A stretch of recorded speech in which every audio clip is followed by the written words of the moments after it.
சிலுவையின் 7 அதிசயங்கள். 4வது அதிசயம், ஜெபம் பண்ணுவோம். சிலுவையின் கொடூர வேதனையிலே, எல்லாரும் கைவிடப்பட்ட நிலையிலே, பிதாவும் கைவிட்டாரோ என்று சொல்லி கதறினதான நல்ல இயேசு சுவாமி உம்மை துதிக்கிறோம், ஸ்தோத்திரிக்கிறோம். நீர் கைவிடப்பட்டதான நிலையை நாங்கள் அறிந்து அதை தியானிக்க இருக்கிறோம். எங்களோடு பேசும் இயேசுவின் இனிய நாமத்தில் ஜெபிக்கிறோம் பிதாவே, ஆமென்.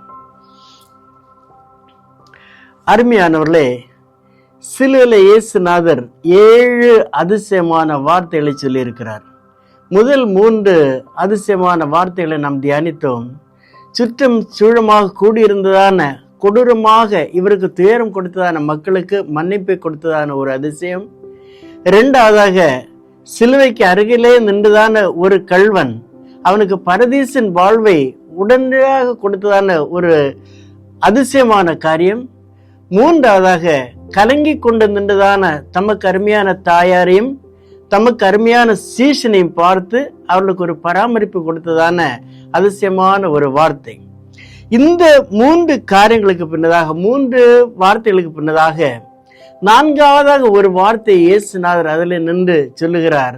தன் பிதா என்னை கைவிட்டாரோ என்று சொல்லி, என் தேவனே என் தேவனே ஏன் என்னை கைவிட்டீர் என்று சொல்லி மத்தேயு 27:46 சொல்லுகிறார். இந்த வார்த்தை என்று சொல்லும் பொழுது, அந்த முதல் 3 வார்த்தைகளை சொன்ன பிற்பாடு 3 மணி நேரம் அந்த இடத்திலே காரிருள் சூழுகிறது. அதற்கு பின்னதாக இந்த வார்த்தை இயேசுநாதர் தன் பிதாவை நோக்கி வேண்டுதல் செய்வதை நாம் கண்டுகொள்கிறோம். இதுல அந்த முதலாவதாக அந்த இருள், அந்த இடத்திலே அந்த சூழ்நிலையை பார்க்கும்போது ஒரு பெரிய இருள் வந்தது என்று சொல்லி அந்த வேதாகமத்திலே நாம் படிக்கிறோம். இந்த வேளையில இயேசுநாதர் சிலுவையிலே தொங்குகிறதான இந்த வேளையில தமக்கு அருகாமையிலே நின்றதான எல்லா மக்களும் ஓடிவிட்டார்கள். இவரை பரியாசம் பண்ணினதான மக்கள், போர் சேவர்கள், யூத தலைவர்கள், அநேக மக்கள் அதிலே வந்து கூட்டமாக வந்து நின்ற மக்கள் எல்லாரும் ஒன்றன் பின் ஒன்றாக ஓடி போனார்கள். சீடர்களும் ஓடி போனார்கள். அருமையான தாயாரும் யோவானையும் அந்த இடத்துல வைத்து அனுப்பி விட்டார். இப்போது அவருடைய சிலுவையும் பக்கத்துல 2 கள்வரும் 2 சிலுவையில நிற்கிறார்கள்.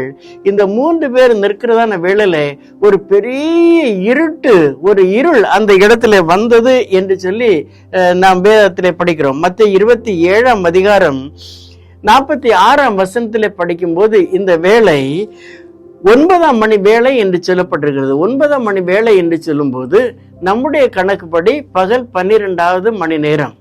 இந்த 12 மணியிலிருந்து 3 மணி வரை உள்ளதான 3 மணி நேரம் ஒரு பெரிய இருள், ஒரு அந்தகாரம் அந்த இடத்துல உண்டாயிற்று என்று சொல்லி நாம் பார்க்கிறோம். இந்த இடத்துல இயேசுநாதர் தனிமையாக 2 கள்வர்கள் 2 பக்கத்துல நிற்கிறார்கள். இந்த இருள் என்று சொல்லும் போது அந்த 2 கள்வர்களையும் கூட மறைக்கிறது. இயேசுநாதர் தனியாக அந்த இருட்டில் நிற்கிறார். இது எகிப்து தேசத்திலே இந்த இஸ்ரவேல் ஜனங்கள் அந்த 10 வாதைகளினாலே ஆண்டவர் வெளியே கொண்டு வந்த வேளையில 9வது வாதை யாத்திராகம 10ஆம் அதிகாரத்திலே 22-23 படிக்கிறோம். 3 நாள் இரவாக இருந்தது என்று சொல்லி எகிப்து மக்களுக்கு எல்லாம் இருட்டாக தெரிந்தது. அந்த இஸ்ரவேல் மக்கள் வாழ்ந்த அந்த பக்கத்திலே நல்ல வெளிச்சத்தை கொடுத்து என்று சொல்லி பார்க்கிறோம். அது என்ன இருள் என்று சொல்லி தெரியவில்லை. அதே போல இந்த வேளையில சிலுவையில இயேசுநாதர் நிற்கிறதான இந்த வேளையில ஒரு பெரிய இருள் அந்த இடத்தை வந்து மூடிட்டு என்று சொல்லி இந்த வசனம் சொல்லுகிறது. இது ஒரு சூரிய கிரகணமான ஒரு நாள் அல்ல இந்த பூமியை மறைப்பதற்காக. ஆனால் இந்த இயற்கை கூட இயேசுநாதருடைய துயரத்தை பார்ப்பதற்கு தன்னுடைய ஒளியை, சூரியன் தன்னுடைய ஒளியை மறைத்தான் என்று சொல்லி நாம் பார்த்து அறிகிறோம். இயேசுநாதர் இந்த உலகத்திலே வாழ்ந்த போது நானே உலகத்திற்கு ஒளி என்று சொன்னார்.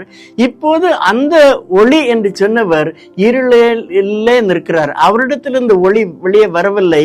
அவரிடத்திலும் இந்த சூரியனுடைய ஒளி பிரகாசிக்கவில்லை. எல்லாம் அந்த இருட்டாக மாறிவிட்டது விட்டது, இயற்கையும் கூட சகிக்க முடியாத எல்லாவற்றையும் மறைத்து விட்டது என்று சொல்லி நாம் பார்க்கிறோம். இந்த 3 மணி நேரமும் இயேசுனார் மௌனமாக இருக்கிறார். முதல் 3 வார்த்தைகள் சொன்ன பிற்பாடு இந்த 3 மணி நேரம் ஒன்றும் சொல்லாதபடிக்கு அந்த வேதனை, சிலுவின் வேதனை சகித்து கொண்டு தாங்கி கொண்டு அந்த இடத்துல இருக்கிறார் என்று சொல்லி நாம் பார்க்கிறோம். தலையில முள்ளுகளினாலே உள்ளதான ஒரு கிரீடம் சூடப்பட்டிருக்கிறது. சரீரம் முழுதும் வேதனை. அந்த பெரிய சிலுவையை தோள் மீது வைத்து நடக்க சொல்லுகிறார்கள். அவரால் நடக்க முடியவில்லை, விழுகிறார். அந்த இடத்துல சாட்டைனாலே அடிக்கிறார்கள். இந்த 12 மணி வெயில் என்று சொல்லும்போது மத்தியானத்துல எப்படிப்பட்டதான வெயில் அந்த மேட்டில அடித்திருக்கும் என்று சொல்லி யோசித்து பாருங்கள். இந்த கூடுதலான மக்கள் எல்லாரும் பரிகாசம் பண்ணினார்கள். இவை எல்லாவற்றையும் கேட்டு அந்த மனதில் வேதனை அடைந்து இந்த வேளையில, இந்த இருட்டான வேளையில அந்த இடத்துல தனியாக நிற்கிறார். அந்த வேளையில தான் எல்லாரும் ஓடிப்போன வேளையில யார் இனி எனக்கு துணை நிற்பார் என்று சொல்லி தன்னுடைய பிதாவை நினைவு கூறுகிறார். இந்த பிதா என்று சொல்லும்போது அந்த அவரிடத்துல கேட்கிறார், ஏன் என்னை கைவிட்டீர் என்று சொல்லி கேட்டு அந்த இருளின் முடிவிலே ஏலோயி ஏலோயி லாமா சபக்தானி என்று சொல்லி அந்த எபிரேய அரமேய வார்த்தையிலே அவர் சொல்லுகிறார். மத்தேயு நற்செய்தியும் மார்க் நற்செய்தியிலும் இந்த 2 மொழிகளிலே, மத்தேயு எபிரேய மொழியிலும் மார்க் அரமேய மொழியிலும் எழுதியிருக்கிறார்கள். இயேசு அரமேய மொழியில் தான் பேசியிருக்க வேண்டும். இதுவரை இயேசுனார் மற்றவர்களுக்காக சொன்னதான காரியங்களை விட்டுவிட்டு இந்த வேளையிலே தனக்காக பிதாவினிடத்திலே வேண்டல் செய்கிறார். ஒரு சரீர வேதனை, இன்னுமாக ஆத்தும வேதனை அவருக்கு இருக்கிறது என்று சொல்லி நாம் பார்க்கிறோம். ஒன்று சரீர வேதனை எப்படி என்று சொல்லி பாருங்கள். கடைசி ராப்போஜன முதல் நாள் இரவிலே கடைசி ராப்போஜன வேளையில உணவை அருந்துடுது. அதற்கு பின்னதாக கெத்செமனே தோட்டத்தில் செல்லுகிறார்கள். தம்முடைய சீஷர்களோடு சேர்ந்து ஜெபம் பண்ண செல்லுகிறார். 11 சீஷர்களோடு சேர்ந்து இன்னும் சற்று தூரத்துக்கு அப்பால் பேதுரு, யோவான், யாக்கோபு 3 பேரையும் அழைத்து கொண்டு ஜெபம் பண்ணுகிறார். இன்னும் அந்த இடத்திலிருந்து இன்னும் தனியாக சென்று மிகவும் வியாகுலப்பட்டு இரத்த வேர்வை தரையில விழத்தக்கதாக வியாகுலப்பட்டு ஆண்டவரிடத்துல கேட்கிறார், ஆண்டவரே, இந்த பாத்திரம் என்னை விட்டு நீங்க கூடுமானால் நீங்கும்படி செய்யும், ஆனால் என்னுடைய சித்தத்தின்படி அல்ல உம்முடைய சித்தத்தின்படியே கடவுது என்று சொல்லி லூக்கா 22, 40, 44 வசனங்களில் நாம் படிக்கிறோம். அந்த ஜெபத்திற்கு பின்னதாக போர் சேவர்கள் வருகிறார்கள். அவரை கைது செய்கிறார்கள். அந்த இரவு முழுவதுமாக 6 இடங்களிலே நியாயம் விசாரிக்கிறார்கள். இந்த வேளையில இரவு முழுவதுமாக தூக்கம் இல்லாதபடிக்கு மிகுந்த களைப்படைத்ததாக இருக்கிறார். காலையில அழகான ஒரு கிரீடத்தை தலையில சூட்டுகிறார்கள். ரோஜா பூவினாலே உள்ளதான ஒரு கிரீடம் அல்ல, முள்ளுகளினாலே உள்ளதான ஒரு கிரீடத்தை வைத்து அடிக்கிறார்கள். பின்னதாக பார சிலுவை தோள் மீது வைத்து நடக்க சொல்லுகிறார்கள். கொல்கதா மேட்டுக்கு நடக்க சொல்லுகிறார்கள். அந்த பாரத்தை தாங்க முடியாதபடிக்கு விழுகிறார். சாட்டை அடி கொடுக்கிறார்கள். அவருடைய இரத்தம் தலையிலிருந்து மற்ற உடம்பு முழுவதுமாக பாய்ந்து கொண்டே இருக்கிறது. அந்த வேளையில இந்த இயேசுநாரி அந்த சிலுவையிலே மேலாக கொண்டு சென்று ஆணிகளினாலே அடிக்கிறார்கள். அவருடைய முகத்துல துப்புகிறார்கள், பரிகாசம் பண்ணுகிறார்கள். என்ன பரிதாபம் என்று சொல்லி பாருங்கள். ஏசாயா 52 14 வசனத்தை பார்க்கும் பொழுது அவருடைய சரீரத்தின் ரூபம் முழுவதும் மாறிவிட்டது என்று சொல்லி ஏசாயா தீர்க்கதரிசி அழகாக சொல்கிறார். இப்பொழுது கொல்கதாவிலே சிலுவையிலே ஆணிகளினாலே தொங்குகிறார். 2 கைகளிலும் 2 பெரிய ஆணிகள் அடித்து தூக்கி விடுகிறார்கள். 2 கால்களையும் சேர்த்து ஒரு ஆணியினாலே தைத்து அந்த சிலுவையில மரத்திலே சேர்த்து வைக்கிறார்கள். அந்த இரத்தம் என்று சொல்லும் பொழுது அந்த சிலுவைக்கு அடியிலும் அவருடைய தலை, கைகளிலே, காலிலிருந்து உள்ள இரத்தம் சிலுவைக்கு அடியிலுமாக விழுந்து அந்த இடத்து முழுதும் ஒரு இரத்த வெள்ளக்காடாக மாறுகிறது என்று சொல்லி பாருங்கள். என்ன கொடுமை என்று சொல்லி யோசித்து பாருங்கள். மத்தேயு 10:45 வசனத்தை பார்க்கும் பொழுது அவர் சொல்கிறார், நான் ஊழியம் கொள்ளும்படி வராமல் ஊழியம் செய்வோம், அநேருக்காக தம்முடைய ஜீவனை கொடுக்கவும் வந்தேன் என்று சொல்கிறார். மனுக்குலத்துக்காக ஜீவனை கொடுப்பதற்காக இந்த இடத்திலே வந்தேன் என்று சொல்கிறார்.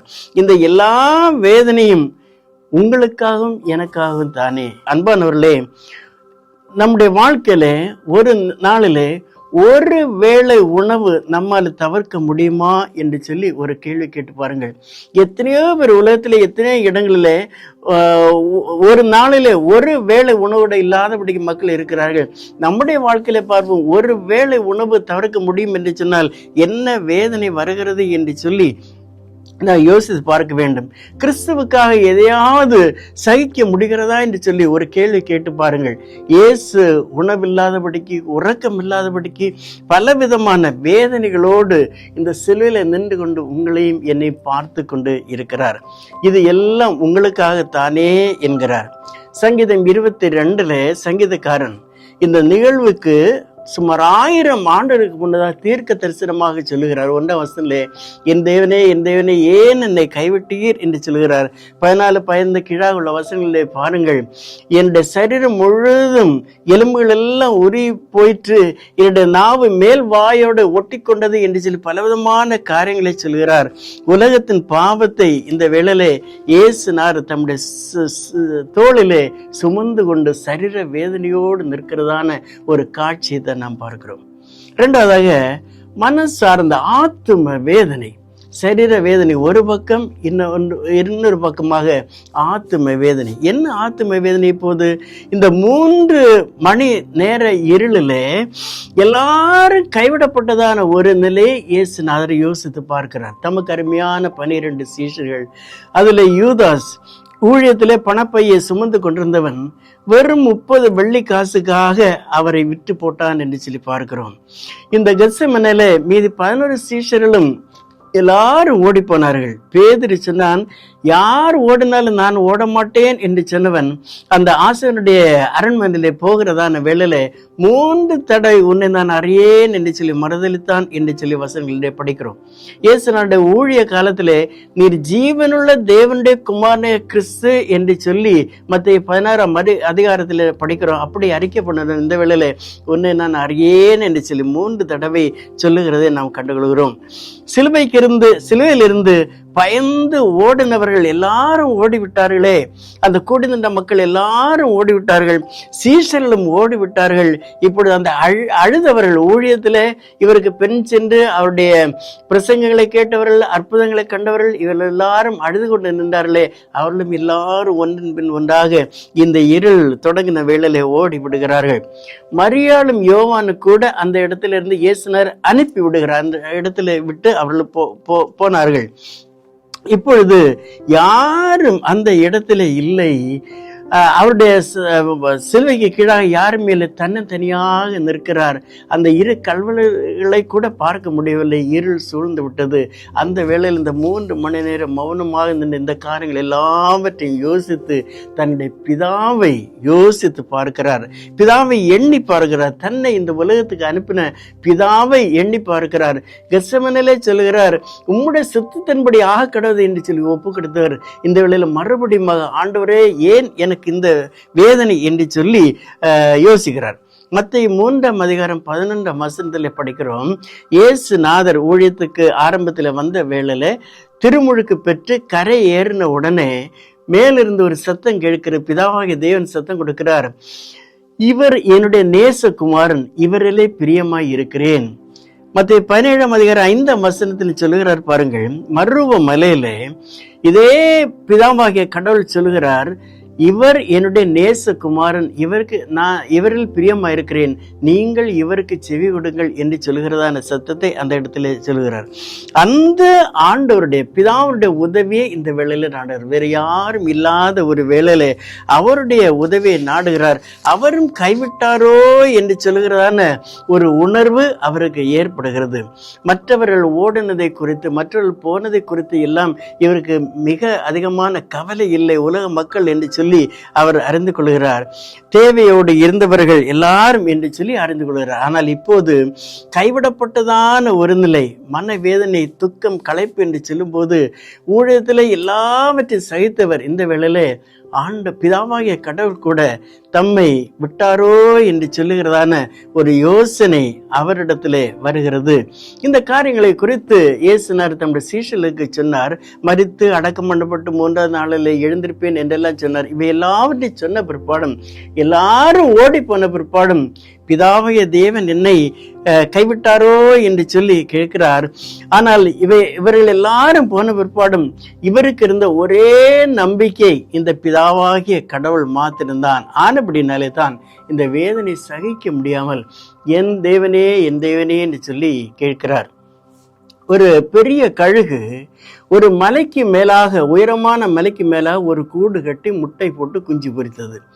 அதற்கு அந்த குஞ்சுகள் வளர வளர இந்த கழுகு வெளி இடங்களில் சென்று நல்ல உணவுகளை கொண்டு வந்து அந்த குஞ்சுகளுக்கு கொடுத்தது. அந்த குஞ்சுகள் வளர்ந்த உடனே கழுகு என்ன யோசித்தது என்று சொன்னால், ஒரு நாளிலே ஒரு இடத்துல உட்கார்ந்து தன்னுடைய 2 இறக்கைகளையும் விரித்து 2 குஞ்சுகளை 2 இறக்கைகளின் மீதாக வைத்து அப்படியே பறந்து செல்கிறது. ஏனென்று சொன்னால், இந்த கழுகு குஞ்சுகளும் தன்னைத்தானே பறந்து உணவு எடுத்துக்கொள்ள வேண்டும் என்பதற்காக. சற்று நேரம் போன உடனே இந்த கழுகு குஞ்சுகள் மிகுந்த சந்தோஷமாக இந்த ஏரோப்ளேன்ல இருந்து பார்ப்பது போல மிக அழகாக இருக்கிறதேன்னு சொல்லி சந்தோஷமாக இருந்தன. ஆனால் சற்று நேரத்துக்கு பின்னதாக கீழாக வந்ததும் இந்த கழுகு தன்னுடைய 2 இறக்கைகளை அப்படியே சுருக்கி கொண்டது. இந்த குஞ்சுகள் அப்படியே கீழாக விழுந்து போறது. ஐயோ மம்மி, தாயே, ஏன் எங்களை கைவிட்டீர் என்று சொல்லி அந்த குஞ்சுகள் கதறுகின்றன. இந்த வேளையிலும் இயேசுநாதர் கூட அந்த சிலுவையில தன்னந்தனியாக நின்று, என் தேவனே ஏன் என்னை கைவிட்டீர் என்று சொல்லி கேட்கிறார். இந்த ஏசாயா 54 அதிகாரம் 7 வசனத்தில் சொல்கிறார், இமை பொழுது உன்னை கைவிட்டேன், இமை பொழுது மட்டும்தான் உன்னை கைவிட்டேன். ஏன் என்று சொன்னால், இந்த வேளையில இயேசுநாதர் உலகத்தின் மக்களுடைய பாவங்கள் எல்லாவற்றையும் தன்னுடைய தோள் மீது சுமந்து கொண்டு நிற்கிறார். ஒரு பாவியான மனிதனுக்கும் பரிசுத்தம் உள்ள தேவனுக்கும் உறவு இருக்க முடியாது. அந்த உறவு துண்டிக்கப்படுகிறது. அதைத்தான் இந்த இடத்துல நடக்கிறது. இயேசுநாதர் அந்த தோள் மீது எல்லாருடைய பாதை சுமந்து நிற்க பாவியாக நிற்கிறபடினாலே பரிசுத்தம் உள்ள தேவனிடத்திலிருந்து அந்த உறவு துண்டிக்கப்படுகிறது. இந்த கழுகை பாருங்கள், இந்த குஞ்சுகள் ஐயோ தாயே என்று சொல்லி கேட்ட உடனே இந்த கழுகு பின்னதாக கீழாக வந்து மறுபடியும் தன்னுடைய இறக்கைகளை விரித்து கொள்ளுகிறது. அந்த குஞ்சுகள் அந்த இறக்கைகளின் மேலாக இருந்து ஒரு பெருமூச்சு, நிம்மதி பெருமூச்சு விடுகிறது என்று சொல்லி பார்க்கிறோம். அப்படித்தான் இயேசுநாதரே பிதாவாகிய கடவுள் சொல்கிறார், இமை பொழுது உன்னை கைவிட்டேன், ஆனாலும் மிகுந்த கிருபையினாலே உன்னை சேர்த்து கொள்ளுவேன் என்று சொல்லுகிறார். அன்பானவர்களே, இயேசு கைவிடப்பட்டார். ஆனால் சிறிது நேரம் மாத்திரம் நம்முடைய பாவங்களுக்காகத்தான் என்று சொல்லி நாம் அறிந்து கொள்ள வேண்டும். இயேசு 53 அதிகாரம் 4-5 வசனங்களை பார்க்கும்போது, அவருடைய தழும்புகளாலே நாம் குணமாகிறோம். நாம் குணமாகத்தக்கதாக அவர் காயப்பட்டார், வேதனைப்பட்டார், சரீர வேதனை, ஆத்தும வேதனை என்று சொல்லி நாம் அறிந்து கொள்கிறோம். 1 பேதுரு 2 அதிகாரம் 24 வசனத்தை பார்க்கும்போது, நாம் பாவத்துக்கு செத்து நீதிக்கு பிழைக்கும்படியாக அவர் நம்முடைய பாவங்கள் எல்லாவற்றையும் சுமந்து கொண்டு அவர் சிலுவையிலே மரித்தார் என்று சொல்லி அப்போஸ்தலனாகிய பேதுரு சொல்லுகிறார். அன்பானவர்களே, இந்த உலக வாழ்க்கையில கஷ்டங்கள் வரும்போது, வேதனைகள் வரும்போது, துன்பங்கள் வரும்போது என்ன சொல்லுகிறோம்?